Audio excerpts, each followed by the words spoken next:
to use the raise hand button if you have questions for Coach. With that said, Josh, you want to start us off? Yeah, I was going to go ahead and start off, Ryan. Let me close that. I can hear those guys in there. Sorry. Hey, I just wanted to clarify, just from a coaching perspective. Obviously, we had Teddy in a limited capacity today. We'll monitor him day to day and see if he's able to go on Sunday. We'll see how he responds to today's work tomorrow. And I probably won't say too much more other than that. As Bruce said, we don't expect Christian this week. We expect him to be out. We expect Russell Okung to be out, and really expect Dante Jackson to be out. So we'll get those guys, their backups going at those different positions, and go from there. So just wanted to give that update, and I'll turn over to questions. Well, that answers the first thing I have with Teddy. I kind of want to go off the beaten path for a second, if you don't mind. A lot of people in Charlotte are talking about the Hornets draft tonight. Are you going to keep an eye on that tonight? And I'm interested if you've ever had a two-way player, someone you've coached in your past who's played both football and basketball that stands out. So Coach Borrego's been great to me since I've been here.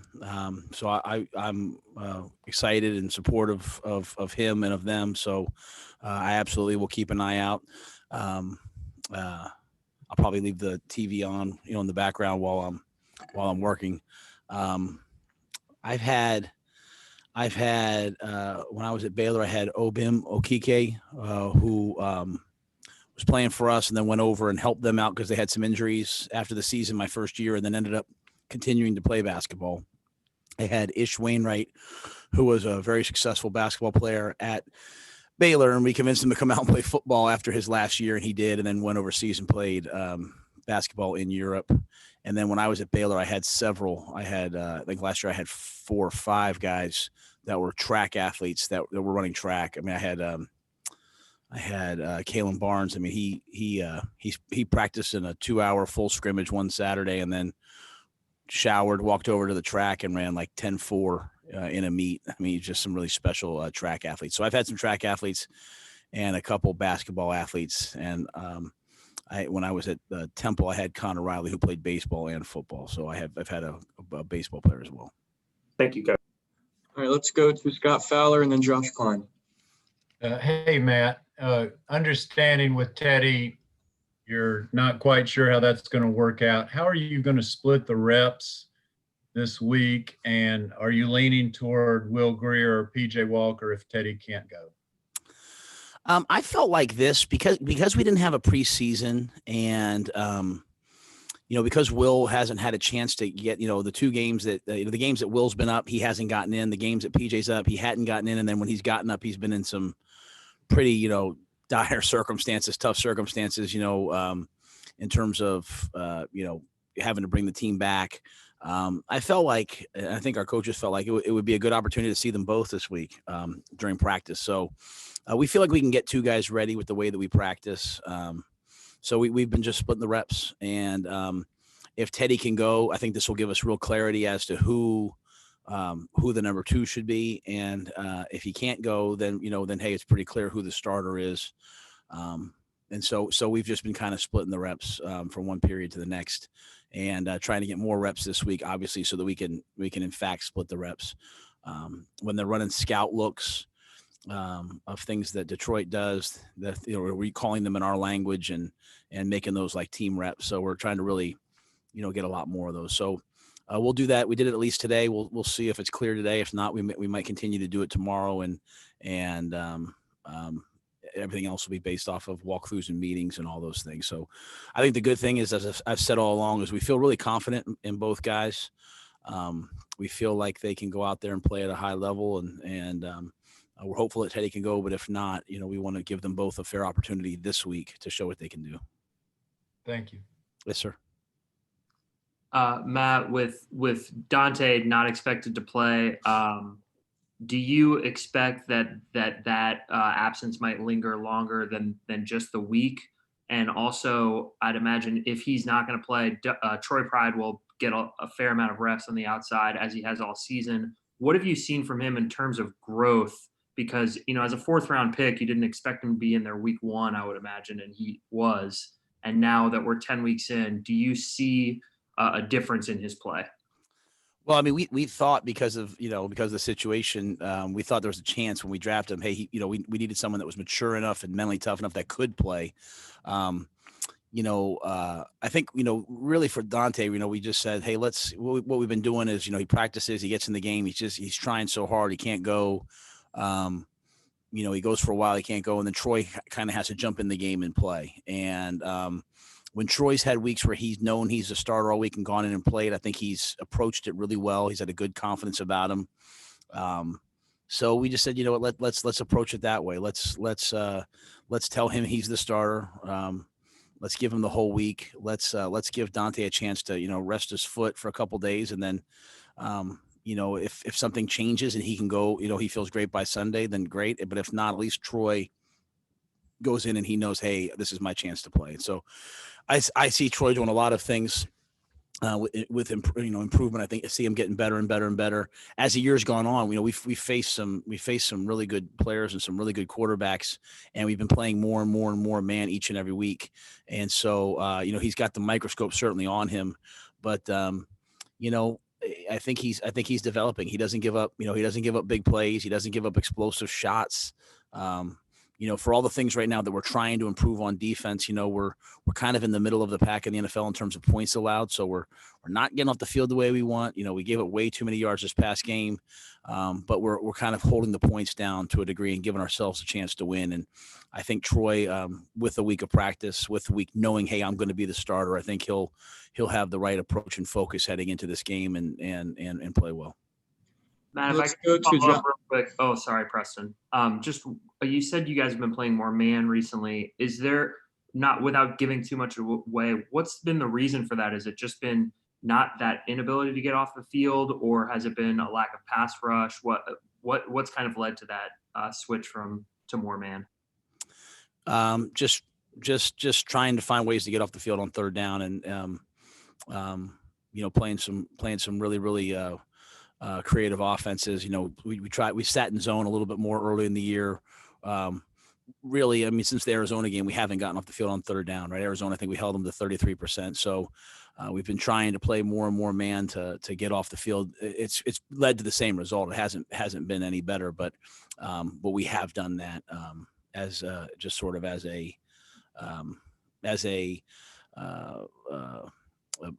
way to try to resolve it. So we've 8-man dropped. We played zone. We've done all those different things. And you guys have asked me. You guys have done a great job. You've asked me, hey, why don't we have more sacks? Why are we dropping 8? We've just tried to utilize a bunch of different things. And so I think if you go back through the course of those questions, you'll see like we've tried to evolve. And what's happened is down in the red zone, we've gotten off the field on third down and held people to field goals as the field has shrunk. It's just up the field. We haven't done it. We haven't gotten off the field on third down. And so that'll be no different this week. And so it's just been more just trying to find a way to get off the field. And I think last week was an example of it was probably our best game on first down. On second down, too often we got down to 3rd and 3, 3rd and 2, 3rd and 1. And if you're third and 4 or less and you don't play man, if you're playing zone, people are going to pick you apart. So trying to play man, trying to get off the field, that's really just kind of a long answer. Let's go to Jonathan Alexander, followed by David Newton. Hey, Matt. Hope you're well. Did I hear correctly in you saying Dante Jackson, you all are just sitting him to see how it responds to rest? Did I hear that correctly? What I said was, or possibly sitting him because of rest. Yeah. I mean, we're going to sit him down for a couple of days, but not really rest. I mean, we have to let it heal, so I guess it's the same thing, but he's got, he's got a toe that just needs, that has not responded to everything else. So we're going to see if just letting it settle down helps. So I guess the rest would be the right term. And also wanted to ask, I guess when you first, got this job and you looked at the film on different players, Brian Burns being one of them, has he at all exceeded expectations, or is he exactly what you saw as far as his potential? I think Brian's doing a really nice job of developing. I mean, he's a second-year player that was he was a 3-4 outside backer last year. We've converted him into a defensive end. I think he affects the quarterback. He plays hard in the run game. He's got a wealth of potential to continue to chase down. But yeah, I mean, I think he's developed from where I first saw him, especially the way in which he plays the run game.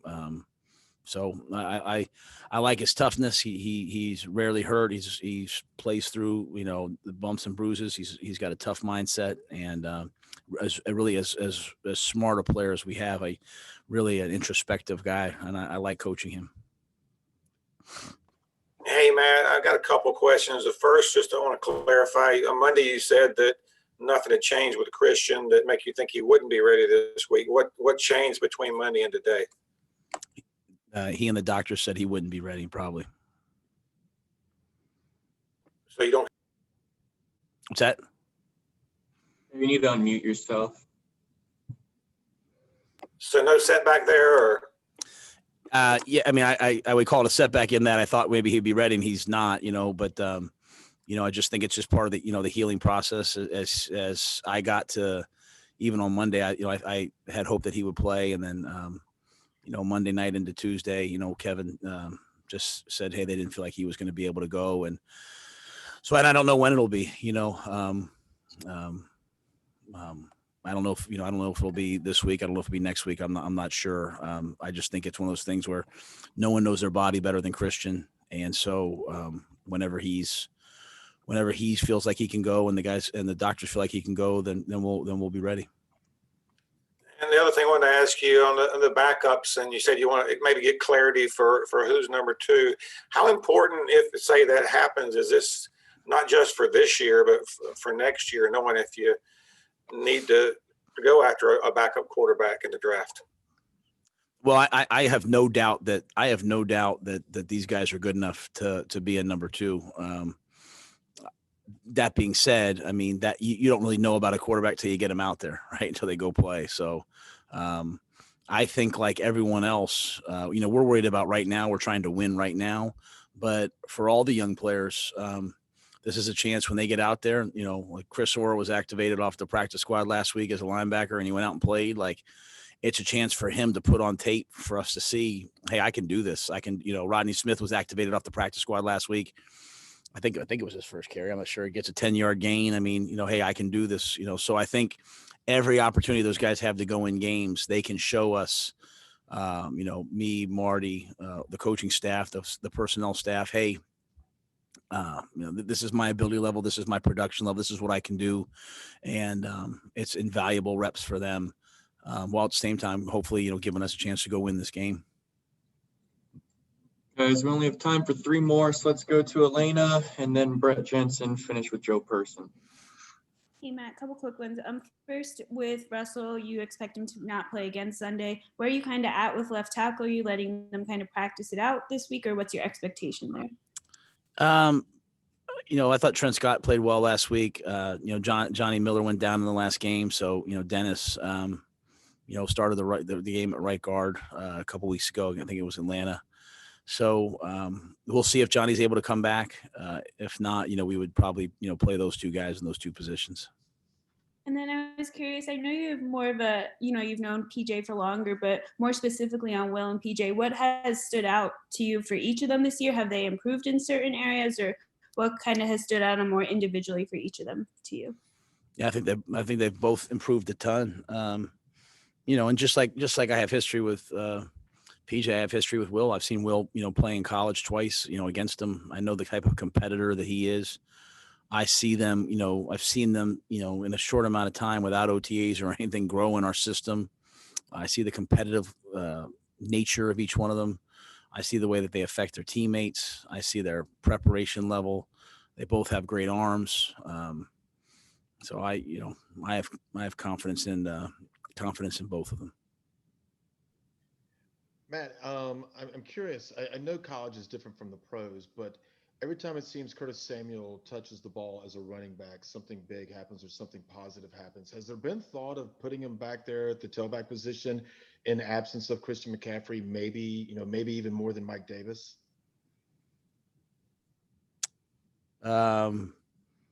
Is that good? Okay. I'm sorry. Yeah, I mean, I think we've tried to utilize him to a degree. At the same time, we don't want him to, take, he's not 215, 220 pounds, which, if you think about a receiver on a good day, they have 8 or 9 catches. That's a pretty big day for them. At tailback, you're between the tackles and you're taking 20, 21, 22. So I think the metric for us, the thought process for us has been like, hey, get him touches at the tailback position in certain times, in certain places. But let's at the end of the day, he's a really good receiver as well. He's a key to our offense. He's great on third down. He controls the middle of the field. We can't lose him there. So when we, carried him a bunch of times in the Falcons game, then he was out for the Bears game, and so we want to give him just enough, right? And we got a lot of confidence in Mike. Mike's played well, so it's just, I think, a matter of giving him enough reps, but not too many reps where we don't hurt our production at the receiver position. Good to Joe Person to wrap it up. Hey, Matt, just 2 things. It sounds like you're a little more open-ended now on Christian's timeline. I mean, do you still anticipate seeing him back this season? I anticipate him seeing him back this season, yes. And then on Will Grier, the fact that you guys, obviously before you got here, but had invested a draft pick in him, is there any more onus on getting a look at him? Is that a conversation that you and Marty have? I have, to me, where people were drafted or selected, that affecting your decision making is what ruins organizations.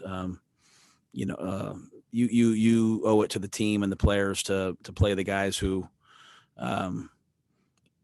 practice the best and play the best. And if you drafted right, then they'll be out there. And so Will has deserved to have a chance to play. It just hasn't timed out right for him. He's practiced really well and prepared really well. We could go the whole year with Will not getting in the game, and I would know exactly what we have with him because I see it day in and day out. So I have no doubt about what he can do. He just has to go out and do it right when the time comes. But to me, I think the minute the guys in the locker room say, well, he's playing this guy because, he was drafted, or, if he's playing this guy because he has history with him, if that's true, I mean, people can think those things, but if that's true, you erode the competitive aspect of the team. And so I try to go off of what I see, and I try to go off the tape, and I try to go off the practice and the meetings and that's at every position. And, if that means that we start an undrafted rookie, then we do. If it means that we start a veteran player, then we do. I think if you do that long enough and over the years, people will understand that, we want to be a competition-based place. And so the guys who practice and play the best go. And, but I want to make sure I say it again. I think Will's going to be, I think Will has a fantastic future. And if he plays this week, I have no doubt that he can play well and help us win. All right, guys, I got to let him go. Coach, we appreciate it. Thanks, guys.